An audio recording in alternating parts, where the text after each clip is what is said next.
시간이 참 빨리 흘러가는 것 같아요. 특별히 개척을 하니까 월세 내는 날이 왜 이렇게 빨리 돌아오는지, 예, 막눈 깜빡하면 또 한 달이 지나가고 벌써 이제 연말이 되었고요. 참 나이가 들수록 더 빨리 흘러가는 것도 같고, 우리 어린 형제 자매님들은 무슨 말인지 모를 것 같은데, 예, 그런 것 같습니다. 우리가 참 아쉬움이 남는 2021년이기도 하고, 너무 또 정신없이, 저는 개인적으로 정신없이 지나가서 어떻게 지나갔는지 좀 잘 모를 정도로 좀 그렇게 지나가기도 한 것 같습니다. 그러나 분명한 것은 2021년이 시작할 때보다 지금 우리가 더 풍성한 것을 누리고 있고, 하나님께서 더 많은 은혜를 주신 줄로 믿습니다. 우리의 믿음이 나도 모르는 사이에 자라가고 있을 거예요. 그런 의미에서 우리 계속해서 이제 로마서 말씀을 묵상하고 있는데요. 오늘 말씀은 좀 딱딱해 보일 수도 있습니다. 계속해서 우리가 로마서 말씀이 좀 딱딱하게 느껴지기도 하는데, 그러나 중요한 것은 이 예수님을 믿는 사람이라면 반드시 알아야 할 매우 중요한 말씀이 로마서 말씀이죠.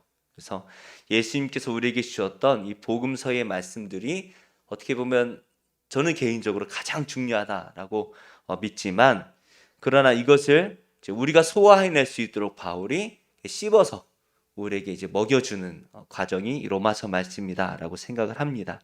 그래서 우리가 신앙생활을 오래 하더라도 이 신앙의 본질을 이해하지 못하면 수박 겉핥기에 신앙생활을 할 수가 있죠. 그래서 오늘 말씀은 우리에게 믿음이란 도대체 무엇이고, 또 우리가 어떻게 구원을 받아서 하나님의 백성이 되는가라는 매우 중요한 질문에 대답을 합니다. 그래서 믿음이 무엇인지에 대한 구체적인 내용은 이제 계속해서 로마서의 말씀을 통해서 우리가 살펴보겠고요. 우리가 무엇으로 구원받는가, 어떻게 구원을 받는가라는 이 질문에 대해서 오늘 말씀이 집중적으로 우리에게 대답을 하고 있는데요. 믿음이 무엇이고 어떻게 구원받는지를 우리가 알게 된다면 훨씬 더 기쁘고 풍성하고 또 이렇게 담대하게 신앙생활을 할 수가 있죠. 이것을 잘 모르고 신앙생활을 하면 재미가 없어요. 기쁨도 없고, 내가 잘 믿고 있는 건가? 내가 하나님 믿는 게 이게 지금 잘하고 있는 건가? 라는 오해를 할 수가 있는데, 믿음이 무엇인지, 구원을 받는 것이 무엇인지 잘 안다면 흔들리지 않게 되죠. 그래서 이 제자반 수업, 우리가 제자 훈련을 앞으로 하겠지만 제자반 수업을 하면 중요하게 다루는 부분이 바로 이 믿음에 관한 말씀입니다. 그래서 이 로마서 말씀을 이렇게 살펴보다 보면 충격받는 분들이 많아요. 내가 오랫동안 신앙생활을 했는데 믿음에 대해서 오해를 했군요. 잘못 믿고 있었군요. 라고 충격을 받는 분들이 계셔요. 어제 한 집사님과 좀 깊은 대화를 나누었는데, 그 집사님이 자기가 은혜를 받았다는 거예요. 그래서 이 은혜를 좀 남들에게도 전하고 싶은데 전할 수가 없다라는 거죠. 찬양에도 있잖아요. 알 사람이 없도다. 나는 아는데 이거 전할 방법이 없는 거예요. 저도 참 목사로서 안타까운 것 중에 하나가, 제 안에 있는 믿음을, 하나님에 대한 이 믿음을 우리 성도님들에게 말해줄 수 있고 가르쳐 줄 수는 있는데 이거를 그대로 전달해 드릴 수가 없는 게, 담아드리고 싶은데, 이렇게 참 마음속에 쏙쏙쏙 넣어드리고 싶은데 참 저는 그 능력이 없는 것 같아요.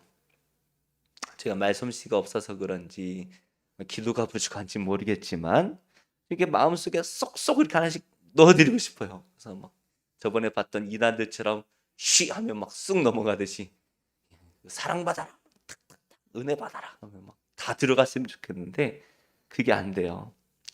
오늘 바울도 이 로마 교회 성도들에게 그런 마음으로, 간절한 마음을 담아서 이 믿음에 대해서, 구원을 어떻게 받는지에 대해서 이렇게 간절한 마음을 담아서 이제 서신을 썼습니다. 이 간절함이 구구절절 담겨져 있어요. 그래서 저는 할 수 없지만 바울이 기도하는 마음으로 성령께서 해주시겠지라는 마음으로 이 편지를 기록했던 것처럼 오늘 성령님께서 우리 성도님들의 마음에 그 은혜를 담아드리기를 예수님의 이름으로 축원합니다. 제가 지난번에도 말씀을 드렸지만 이 로마서의 배경을 간단하게 다시 말씀을 드리면, 이 유대인들은 어려서부터 율법을 배우지 않습니까? 이 유대인들이 율법을 지킴으로써 내가 하나님의 백성이다 이렇게 믿고 자라났는데, 이 유대인들이 이제 예수님을 믿은 거예요.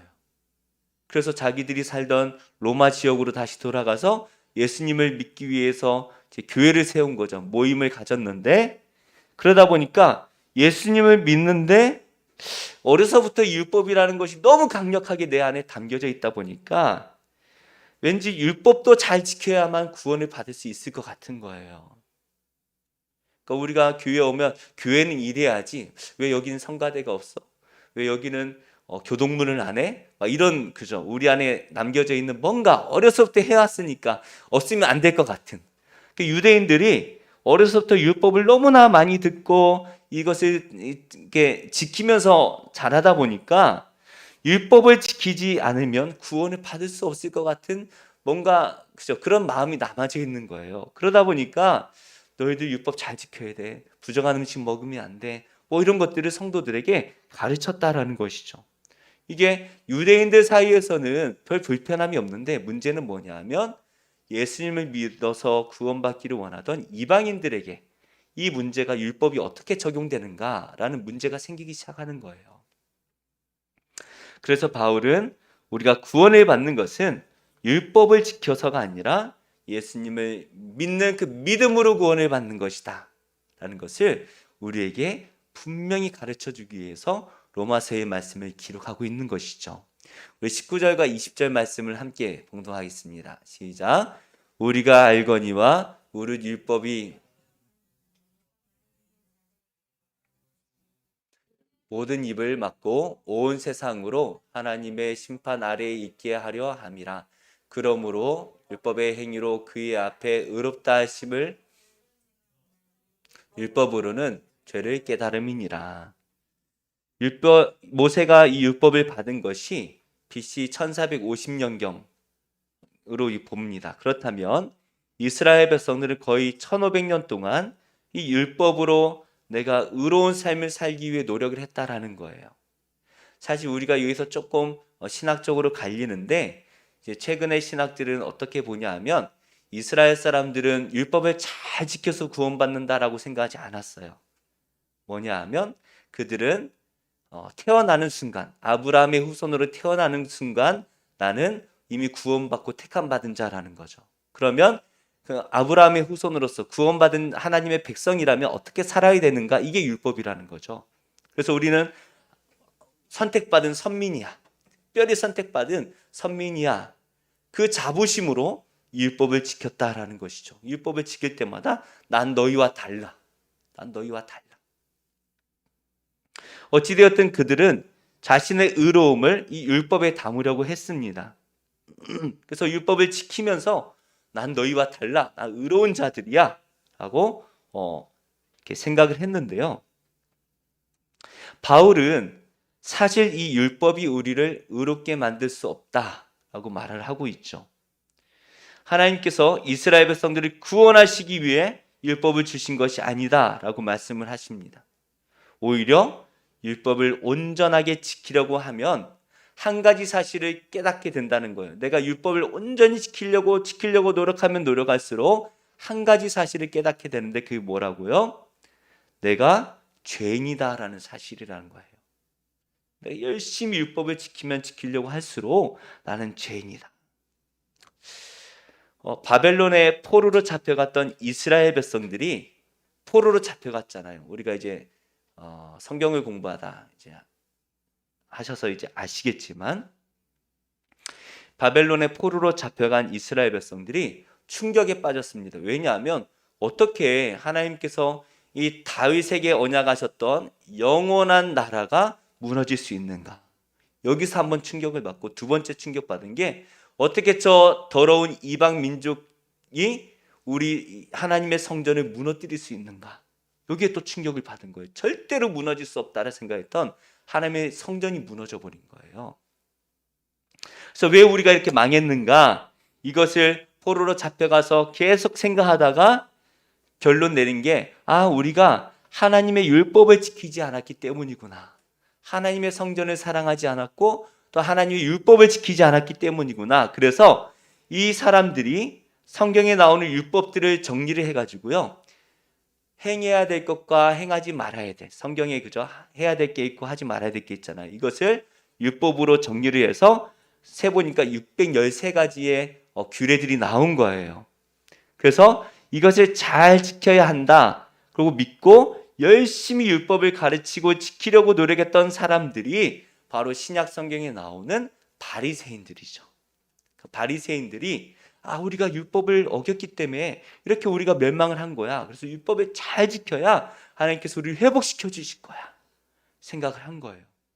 그래서 이 바리새인들은 어떤 신앙을 가졌냐면, 온 나라 이스라엘 백성들이 온전히 이 안식일을 2번 지킨다면, 이것도 뭐 횟수가 사람마다 다르겠지만 2번 동안 지킨다면 메시아가 오실 거다. 그때 메시아가 오신다. 불가능하죠. 어떻게 가능하겠어요? 그래서 이 율법을 아주 중요하게 여긴 거예요. 목숨처럼 여긴 거예요. 그런데 이 바리새인들 가운데서도 정말 열심히 율법을 지키기 위해 노력했던 사람이 바로 바울이라는 것이죠. 바울은 어느 누구보다도 내가 율법을 잘 지켜야 되겠다라는 마음으로 힘을 다해 율법을 지켰습니다. 그런 바울이 지금 뭐라고 말하는 것입니까? 내가 해봐서 아는데 우리는 율법을 온전히 지킬 수가 없다라는 것이에요. 잘 지키려고 노력하면 할수록 지킬 수 없는 것이 율법이다라고 말씀을 하고 있습니다. 우리가 수요 성경 공부를 계속해서 하고 있잖아요. 그래서 시내산에서 율법을 받은 이스라엘 백성들이 율법을 지키지 못해서 다 망해버립니다. 그래서 하나님께서 계속 심폐소생술을 하시는 거예요. 선지자를 보내서 그죠? 왕을 깨닫게 하시고, 왕을 또 특별한 은혜를 주셔서 그가 또 하나님을 예배하게 하고 심폐소생술을 하지만 잠깐 살아나지만 또 죽고, 또 잠깐 살아나지만 또 죽고, 이게 반복되는 거예요. 그래서 이렇게는 안 되겠구나. 결국 하나님께서는 이스라엘을 폐허로 만들어 버리십니다. 다 멸망시켜 버리는 거예요. 그리고 이스라엘 사람들이 성전을 회복하고 신앙을 회복하고 성벽을 지어서 예루살렘을 다시 건설하게 하시는 거죠. 70년 동안 완전히 폐허가 되게 하신 후에, 그죠? 이 안식년, 희년을 만드신 후에 이 땅이 거룩하게 만드셔서 다시 이스라엘 백성들이 돌아와 그들이 예루살렘 성전을 짓고 성벽을 짓고 부흥회를 열어서 이제 하나님의 온전한 백성이 되겠습니다라고 다짐을 하지만, 우리가 또 지난주 성경 공부를 통해서 배웠잖아요. 성전을 지으면서도 계속 그들은 죄를 짓고, 부흥회를 했지만 또 죄를 짓고, 성벽을 지었지만 또 죄를 짓습니다. 계속해서 부흥운동이 일어날 수밖에 없는 거예요. 율법으로는 안 된다는 거예요. 전 세계적으로 오징어 게임이라는 넷플릭스 드라마가 선풍적인 이제 인기를 끌었습니다. 우리 어린 형제 자매님들은 못 보는 거예요. 18세 미만은 볼 수가 없는. 여러분들이 봐도 별 재미는 없을 거예요. 그런데 여기 규칙이 뭐냐면, 형제 자매님들이 없을 줄 알고만 설교를 준비를 했는데, 규칙이 탈락하면 죽는 거예요. 게임을 한 단계 한 단계 진행하는데 한 6, 7개의 게임을 진행을 하면서 그 게임에서 탈락하면 죽어요. 그런데 456명이 참가를 해가지고 마지막에는 결국에 한 명만 살아남습니다. 한 게임하면 스르륵 다 떨어지는 거예요. 마지막에 한 명만 살아남아요. 만약에 이 6, 7개의 게임만 진행해도 이렇게 다 탈락을 해버리는데, 613가지의 율법을 지켜야 하는 우리가 한 가지라도 걸리지 않고 다 통과를 해야 된다. 우리가 하나님의 심판대 앞에 서가지고 하나님께서 613가지를 가지고 한 사람씩, 김영기 이리 와봐. 자, 1계명, 2계명, 613계명까지 하면서 너 중간에 탈락하면은 우리 몇 번째쯤 탈락할까요? 613가지 중에 열 개 넘어가기 전에 탈락하겠죠. 그죠? 그럼 너 다 탈락. 천국 못 가. 그러면 어느 누가 천국에 갈 수가 있겠습니까? 이 율법을 하나도 빠짐없이 지켜서 구원을 받는다라는 것은 불가능하다라는 것이에요. 불가능하다. 잠시 우리가 잠깐 이해를 해야 되는 부분이 있는데요. 이 20절에 나오는 의롭다 하심을 얻는다라는 것은요, 법적인 용어예요. 재판을 할 때. 그러니까 우리가 심판의 날 하나님의 이 법원 앞에 서서 의롭다 하심을 얻으면 구원을 받을 것입니다. 하지만 의롭다라고 그 칭함을 얻지 못한 사람은 천국에 갈 수가 없는 거예요. 그러니까 이 의롭다 하심이라는 것은 우리가 구원을 받느냐 구원을 받지 못하느냐 결정되는 아주 중요한 요소라는 거죠. 문제는 아까도 말씀드렸지만 이 하나님의 법원에서 613가지의 이 단계를 만들어 놓고 하나씩 하나씩 그것에 적용을 하면 누가 천국에 갈 수가 있겠습니까? 아무도 갈 수가 없죠. 그래서 613개의 계단을 만들어 놓고 하나씩 검증받을 때마다 한 계단 한 계단 올라간다면 한 500단계 이상은 깨끗할 거예요. 아무도 받지 못해서 반질반질할 거예요. 그런데 하나님께서는 613개가 아니라 하나짜리 계단을 따로 만들어 두셨다는 거예요. 그 옆에다가. 그래서 이미 우리가 율법으로 천국 가는 것이 아니라 의로움으로 천국 갈 수 있도록 다른 에스컬레이터를 그냥 하나 만들어 놔서 한 계단만 밟으면 쑥 올라가는 거예요. 끝까지. 그런 길을 만들어 주셨다는 거예요. 우리 21절 말씀을 한번 같이 읽어볼까요? 시작. 이제는 율법 외에 하나님의 한 의가 나타났으니 율법과 선지자들에게 증거를 받은 것이라. 우리가 율법으로는 의롭다고 여김을 받을 수 없다라는 것을 아셨기 때문에 하나님께서는 계속해서 율법에서 그리고 선지자들을 통해서 예언을 하신 바가 하나가 있다라는 거예요. 바로 우리를 구원하신 메시아를 보내주시겠다. 이 메시아는요, 율법으로 우리가 구원받는 게 불가능하니까 우리를 온전히 구원하시기 위해 하나님께서 보내주신 구원의 길이라는 거예요. 우리는 그분이 누구이신지 너무나 잘 알고 있습니다. 누구십니까? 김선희 형제님, 우리를 구원하신 분이 누구세요? 지금 모르는군요. 예수님이시죠. 이제 한 2살만 더 많아지면 무조건 예수님, 성령님, 하나님 이렇게 나오는데 우리 예수님께서 갑자기 등장을 하셔서 내가 메시아라고 말씀하신 게 아니라는 거예요. 구약 전체에서 그분을 예언하고 있죠. 제가 다 세보지는 않았지만 309절 정도가 된다고 해요. 도대체 그 예수님과 우리가 무슨 상관입니까? 그 메시아로 오신 예수님과 내가 무슨 상관이 있습니까? 22절 말씀을 함께 읽어보겠습니다. 시작. 곧 예수 그리스도를 믿음으로 말미암아 모든 믿는 자에게 미치는 하나님의 의인이 차별이 없느니라. 이제 우리는 율법을 지키는 것이 아니라 우리가 예수님을 믿는 것으로 하나님의 의가 우리에게 주어진다라는 것입니다. 사랑하는 우리 성도님들, 이거는요 놀라운 은혜예요. 이 세상에 사람들 가운데 누가 의로움의 표준이 될 수가 있겠습니까? 우리 주변에 계신 분들 가운데 저 사람이 정말 착해라는 사람은 있지만 저 사람이 의로움의 표준이야 라고 말할 수 있는 사람이 있습니까? 우리가 요즘에 묵상하고 있는 욥기의 말씀이 있지 않습니까? 욥은 정말 의인이었어요. 그런 욥이요 당당하게 하나님 앞에 말하잖아요. 하나님 재판을 열어 하나님 앞에 당당하게 해서 하나님 재판을 받으면 좋겠어요. 누가 고소장을 써줬으면 좋겠어요. 그러면 그걸 제가 머리에 쓰고 영광으로 알겠습니다. 왜요? 의로움을 드러낼 것이니까요 라고 말을 하지만 그 의로운 욥이요 하나님 앞에 서니까 고개도 들지 못합니다. 그래서 하나님께서 욥에게 계속해서 질문하시면서 너는 산의 대장부처럼 허리를 동이고 허리를 세우고 한번 나에게 대답을 해봐라 말하지만 욥이 한마디도 대답할 수가 없는 거예요.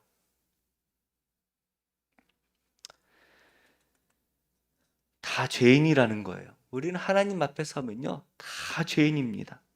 바로 서기는커녕 그저 엎드릴 수밖에 없는 죄인이죠. 우리 23절 말씀을 함께 읽어볼까요?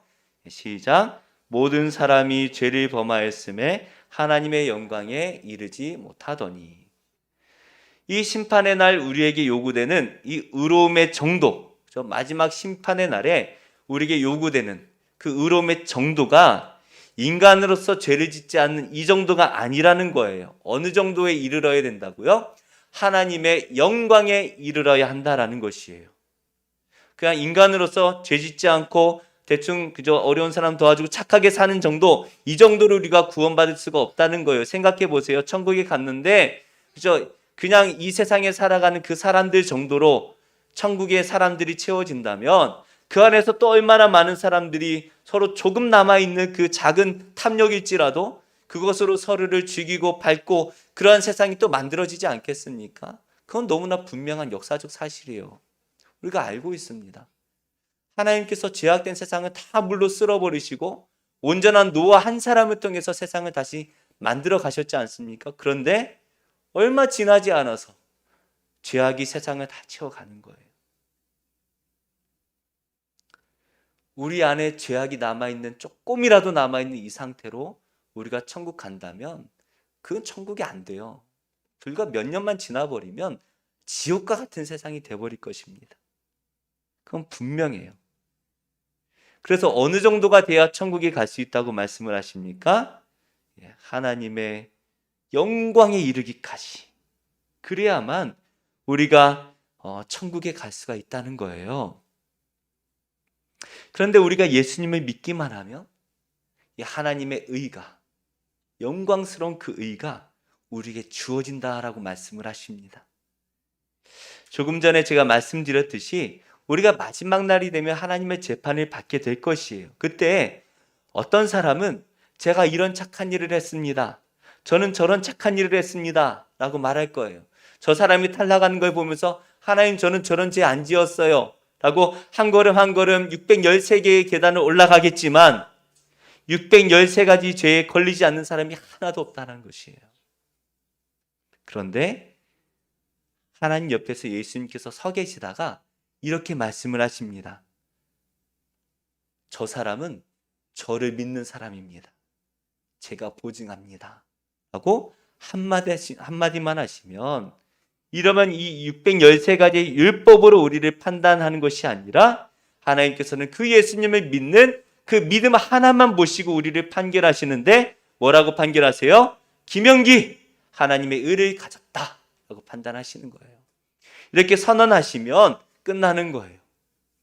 그러니까 한쪽 길은 613개의 계단으로 올라가는 길이 있고 한쪽 길은 예수님께서 보증해 주시는 구원의 길이 따로 놓여져 있는 거예요. 그래서 우리가 예수님을 믿기만 하면 이 보증의 길로 한 방에 올라갈 수가 있다라는 것이죠. 지난주에 제가 말씀드렸던 이 한 목사님, 성이 한 씨는 아닙니다. 어떤 한 목사님이 성경 전체를 주석을 다 만들고 많은 목사님들에게 존경을 받고 목회도 훌륭하게 잘 해내셨지만 그분을 가까이에서 경험했던 그 가족들에게, 아내와 자식들에게 의롭다 인정을 못 받았다라는 거예요. 첫 계단부터 무너져 버린 거죠. 이처럼 유대인들은 자신이 아브라함의 후손이고 내가 율법을 가졌기 때문에 그것이 나의 의로움이다라고 여겼지만 그들의 삶, 그죠? 율법을 잘 지키는 것처럼 겉으로 말을 하고 행동하지만 그들의 속을 너무나 잘 아시는 예수님께서 그들을 향해서 뭐라고 말씀하십니까? 이 독사의 자식들이라 말씀하시는 거예요. 겉은 번지르르하게 말은 잘하는데 속은 죄로 가득한 게 인간이라는 거예요. 이런 인간이 613개의 율법을 어떻게 지켜낼 수가 있겠습니까? 그렇다면 우리가 예수님을 믿는 것이 왜 우리의 의로움이 되는 것입니까? 예수님을 믿는데 왜 그것이 우리의 의로움이 됩니까? 로마서 3장 24절 말씀 함께 읽겠습니다. 시작. 그리스도 예수 안에 있는 속량으로 말미암아 하나님의 은혜로 값없이 의롭다 하심을 얻은 자 되었느니라. 이 24절 말씀을 보시면 예수님 안에 속량이 있다라고 말씀을 하시는 거예요. 그러니까 우리가 613가지의 죄 가운데 많은 부분이 걸릴 것입니다. 그런데 우리가 지을 모든 죄악을 예수님께서 십자가에서 다 속량하셨다라는 거예요. 우리의 죄가 사라진 것이 아니라 그냥 하나님께서 우리에게 넌 죄 없어. 왜요? 넌 믿음이 있으니까. 그렇게 말씀을 하신다는 거예요. 이미 예수님께서 죄값을 다 치르셨기 때문에 이제 예수님을 믿는 사람에게는 더 이상 심판이 없다라는 것이에요.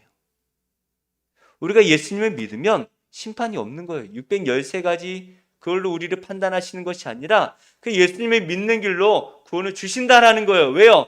이쪽으로 갈 때에 걸리는 모든 죄의 심판을 예수님께서 다 치르셨기 때문에 예수님을 믿는 자에게는 심판이 없는 다른 길을 주셨다라는 거예요.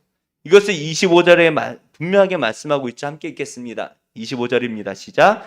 이 예수를 하나님이 그의 피로써 믿음으로 말미암는 화목 제물로 세우셨으니 이는 하나님께서 길이 참으시는 중에 전에 지은 죄를 간과하심으로 자기의 의로우심을 나타내려 하심이니. 예수님께서 이 십자가에 달리신 사건을 구약의 화목제물과 비교하고 있습니다. 구약의 사람들은 1년에 한 번 속죄제사를 드리잖아요.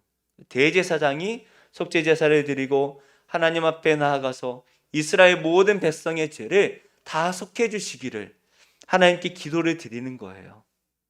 그래서 1년에 한 번씩 속죄제사를 드려야 됐습니다. 그런데 그것이 우리를 온전하게 만들지 못해요. 왜요? 그 제사를 드리고 나가면 또 죄를 짓잖아요. 그런데 이것은요, 반복적으로 드려야 돼요. 우리가 온전하지 못하기 때문에 1년에 한 번씩 반복적으로 이 속죄제사를 드려야 됩니다. 그런데 이 속죄제사가 그 사람을 변화시키지 못하잖아요. 그죠? 그래서 또 죄를 짓고 또 1년 뒤에 또 속죄제사를 드리고 반복되는 거예요. 우리가 변화되지는 못하지만 하나님께서 그냥 죄 없다고 용서를 해 주시는 거예요. 예수님을 우리가 믿으면 우리가 예수님을 믿는 그 믿음을 보시고 우리의 죄를 없다라고 하시는 것입니다. 그래서 25절에 간과하심이라고 되어 있잖아요. 간과하심. 지나간다는 거예요. 우리가 죄가 없는 게 아니라 죄가 있어요. 우리에게 죄가 있어요. 그런데 하나님께서 어떻게 하신다고요? 간과하신다는 거예요. 613가지를 통과할 때 하나씩 하나씩 다 판단하는 게 아니라 그냥 예수를 믿는 그 믿음으로 프리패스가 된다는 거예요. 그냥 지나가는 거예요. 이게 어디에 나옵니까? 유월절이라는 말에서 나오는 거예요. 이 간과하다라는 것을 영어로 뭐라고 번역하냐면 passing over이라고 되어 있어요. 그러니까 pass over가 뭐예요? 유월절이라는 뜻이잖아요. 그러니까 바로 이 간과하심이라는 것이 유월절에 나온 거예요. 그러니까 하나님께서 출애굽을 할 때에 모든 사람의 집에 있는 장자들을 다 죽이시는데 어느 집만 피해 가십니까? 유월절에 그 어린 양의 피를 문지방과 문설주에 바른 그 집은 건너가시는 거예요. 그 안에 사람들이 죄가 없었겠습니까? 다 죄인이에요. 근데 하나님 어떻게 하세요? 그냥 지나가시는 거예요. 그 피를 보고. 우리가 예수님의 믿음으로 예수님의 그 십자가의 보혈이 우리 안에 묻어질 때에 하나님께서 우리를 심판하실 때에 지나가시는 거예요. 지나가시는 거예요. 그러니까 우리가 예수님을 믿기만 하면 우리의 죄를 보지도 않으시고 그냥 우리에게 뭐라고 말씀하십니까? 넌 의롭다! 라고 말씀하신다. 하나님 저 안에 이렇게 죄가 많은데요? 아니야. 넌 그냥 의로워. 왜요? 내가 그냥 의롭다고 하면 의로운 거야. 왜요? 네가 예수 믿잖아. 예수님께서 우리를 다 변호해 주시는 거예요. 이게 하나님의 은혜라는 것입니다. 팀 켈러 목사님의 한 예화가 있습니다. 태평양 한가운데 우리가 떨어지잖아요. 그러면 어떻게 될까요? 다 죽죠. 근데 그 중에 어떤 사람은 아예 수영을 못하는 사람은 빠지자마자 그냥 죽을 거예요. 저 같은 사람은 저는 수영을 조금 하니까 한 5분은 버티지 않겠습니까? 바다 수영은 제가 잘 못하니까 1분 만에 죽을 수도 있겠네요. 죽어요 그냥. 근데 수영을 좋아하는 사람은 조금 더 버티다가 죽을 거예요. 한 4km 정도, 1km나 4km나 뭐 그 정도 가다 죽겠죠. 근데 수영 선수는 조금 더 갈 거예요. 6km 정도 가겠죠. 근데 결론은 뭐예요? 다 죽어요. 다 죽어요. 팀 켈러 목사님이 우리가 의로서 구원받으려고 하는, 우리가 율법으로 구원을 받으려고 하는 사람들의 모습이 이렇다는 거예요. 죄인이나 스스로 의롭다고 생각하는 사람이나 다 50보 100보다 라고 말하는 것이죠. 우린 다 침몰한 배에 타고 있던 사람들과 같습니다. 타이타닉호가 엄청나게 크고 멋있잖아요. 한번 사진 볼까요? 좀 크게 그려놓을 거예요. 그죠? 이게 그 당시에는요, 이게 뭐 엄청났죠. 이런 배를 뭐 사람들이 평소 구경도 못할 만한, 안에 들어가면 초호화 막 이렇게 막 그런 연회장 같은 것들도 있고, 그런 배를 언제 구경이나 해봤겠습니까? 이 엄청난 배가 침몰할 것이다라고 누가 상상이나 했겠어요? 침몰합니다. 근데 누가 구원을 받습니까? 다 침몰해서 다 죽는데 누가 구원을 받아요? 다음 사진 볼까요? 이게 뭐죠? 잘 보이나요? 구명보트. 구명보트. 여기 탄 사람만 구원받는 거예요. 수영을 잘하나 못하나 아무런 의미가 없어요. 이 구명보트에 탄 사람들이 다 의로운 사람입니까? 아무런 의미가 없어요. 사람들이 뭐 돈이 많다고 탈 수 있으니까 뭐 아니잖아요. 오히려 이 구명보트에 탄 사람들이 누구예요? 대부분 어린이들과 부녀자들, 그런 위주로 태웠다고 합니다.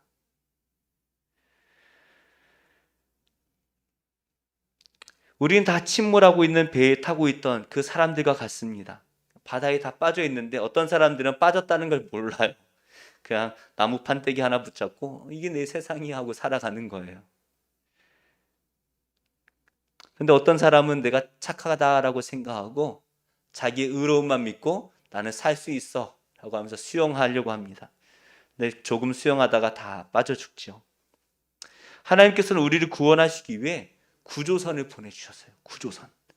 그게 뭡니까? 예수 그리스도시죠. 그 구조선에 타기만 하면 구원을 받을 수가 있습니다. 수영 못해도 괜찮아요. 배를 몰라도 잘 괜찮아요. 그저 그 예수님의 믿음으로 배에 올라타기만 하면 구원을 받습니다.